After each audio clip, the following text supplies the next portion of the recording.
if they get a quality striker or a really good attacking goal scoring playmaker, I think Liverpool completely, totally can say what's up.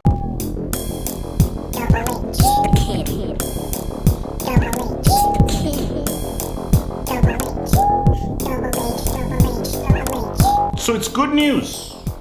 It's good news, but I think something needs to be addressed. So let's deal with the good news and let's deal with the not so good news.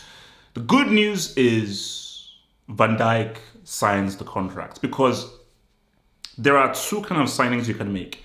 You can either make a signing where you buy a good quality player, or you can make a signing with the fact of you are maintaining a good quality player. You're maintaining the service of a good quality player, or you're maintaining the services of a good quality manager. And my thing is Van Dijk has been transformative for Liverpool, because I think the beauty of what I like about Van Dijk is what I keep trying to preach. Because remember back in the day, Juju Man said that, wait, a defender can't win a Ballon d'Or. Like, defenders don't score goals. Why? And I think there's other people as well. I think even Armchair Critic says that, oh no, how can a defender be one of the best players of all time? Because they don't score the goals. Those are guys that don't really understand the nuances of football, because anybody who loves football, appreciates football, has played football, and really understands the passion for the game knows that every single position matters. And what you saw from Van Dijk is the amounts of massive effect he had on Liverpool, because it's about scoring goals, but it's also about ensuring that you don't concede. And that's what, so winning games is not just about scoring goals, because yeah, you can score goals, but if the other team scores more goals than you lose. Because yeah, I scored 2 goals, they scored 4. I scored 3, they scored 5. Oh yeah, we got the 1 goal, they got 2. But if you don't concede, okay, we concede 1, concede nothing, concede 1, concede nothing, it puts less pressure on the attackers. And I think what Van Dijk brought was a level of composure, a level of calmness. And once you have that composure and calmness, it affects the entire team. It affects the back line, because whenever you have a back line, you have an alpha. There is a defender who, this is the leader. He tells you, all right, we zone up, man to man, mark up, step up, offside trap. So, and he's the guy that is dictating, because you can't have 2 leaders. You can only have 1 leader, one presence, one person who is really ensuring that everyone stays true. And the beauty about this is that you don't have a situation that we're not having now with Pogba, Mbappe, and what we had with Messi, where the guy just going, oh, are you going to renew? Yeah, I'll renew. And then they don't renew. The contract goes, and they now see what happened with Messi, where, you know, he didn't sign and he's now off. I now having the situation you're having with Mbappe right now, where they want Mbappe to renew, and he said, no, I'm not renewing. So once you can't tie down that guy like an Mbappe, it's now going to make it very difficult for you to now continue to conquer, because what you want is to get quality players, but what you also want is to keep quality players like an Mbappe, like a Pogba, and so forth. Because if you lose like an Mbappe and a Pogba, those are quality players who can really help to augment your team, as well as getting the other quality players. So for Liverpool, this was key. This was key, holding him down till 2025, because if we look at what happened to Liverpool last season, this is where you now have to look at things in a 4-dimensional way.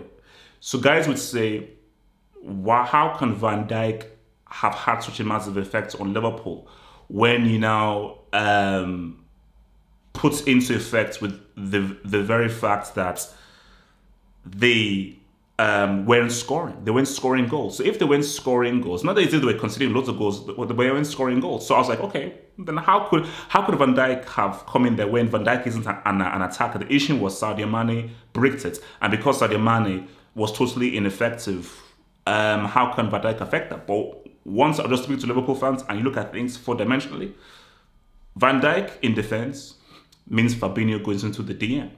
Fabinho going into the DM means that you now get your quarterback, you now get your playmaker. What that now means is that your chance creation now goes up higher, and you create much more chances, because Fabinho is in midfield, therefore he's much more closer to the attack, therefore he can now affect what the attack is going to do, and it can now affect the kind of chance creations that you now have, as opposed to him being all the way back in defense, further away from the 89 box and the last third, which means that the effect he can have with regards to putting balls and putting passes through to the attackers is a lot less. So these are the things that you now have to now see. So, and also as well, it's on a psychological tip. It's a mental tip. You see, I always talk about the mentality of teams. just seeing Van Dijk in training, just seeing him around and knowing that, oh, this was the guy that got us to 97 points. This was the guy that got us to 99 points. This is the guy that helped us win the UCL final. This was the guy that was a major part in us winning the Premier League, first time in 30 years, and also winning the UCL as well. So the mental effect that will have, it will be a huge motivation. So that is the good part. The good part is you close down Van Dijk. He is one of your most important and best players.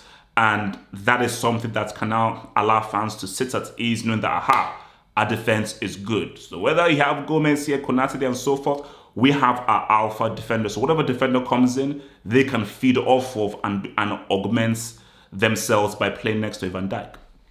So let's now go to the not so good news.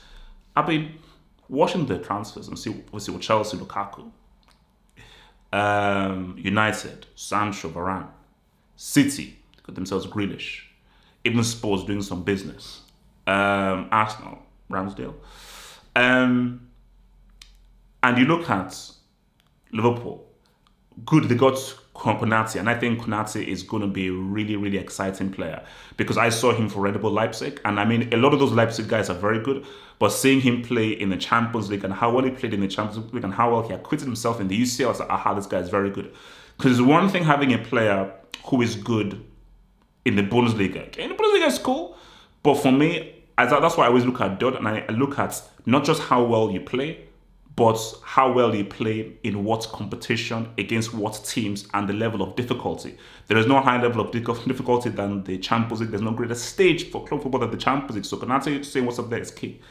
But look at Liverpool right now and it's like, because this is what I believe, because people keep asking me, Premier League, who's going to win? Premier League, who's going to win? Chelsea have a great opportunity because Chelsea still have a superb, amazing squad and they got their main signing, which is what they need. So Chelsea is going to be a massive threat. You can't look past Man City because the issue with Man City is they've won this thing 3 out of 4 times. And Pep Guardiola's system is perfect for being very repetitive and very consistent, which is how you win league titles. Man United, yes, they made those signings, but my misgivings of Man United is the manager. They have quality players. I know I crap on United and I abuse them and insult them. It's just a nice, good back and forth because I've always hated United since I was young. But for real, they've got a very good team, super talented team. I just don't trust the manager. And I think the manager who just doesn't have the experience or the know-how, the tactical knows, leads them astray. But then, this is what I've said about Liverpool. Salah can sleepwalk 20 to 25 goals. That guy is a walking goal machine. He is a goal freaking juggernaut. That guy slips, sniffs, pisses, and takes home flipping G's. So you know you're going to get your G's from Salah. And we know that guy of the whole one season wonder, okay, that wasn't real. This guy is the real deal. But you saw what happened to Sadio Mane. How he just had his worst season, I think, of his career. Jota, he got injured. For me, Liverpool are one signing away from them being a strong case to win this title. Because they have been the only team that have really matched up to City when they've been at full strength. We saw them take City all the way to the last of the season by 1 point, and we saw them give birth to the league title without 99-point season where they should have really been undefeated. So if Liverpool gets a quality striker, because I think Firmino's services have, I use it right now, if they get a quality striker or a really good attacking goal scoring playmaker, I think Liverpool totally can say what's up. But the issue that they've now made that signing, keeping in mind that Salah and Mane, if Senegal or Egypt make it to the final, they're screwed. And let's keep it real, Egypt and Senegal are amongst the best teams on the continent. So you expect them to go at the very least to the semi-finals. You're losing them for a month. So when you lose them for a month, what if Jota goes down? What if Jota goes down injured? Then what?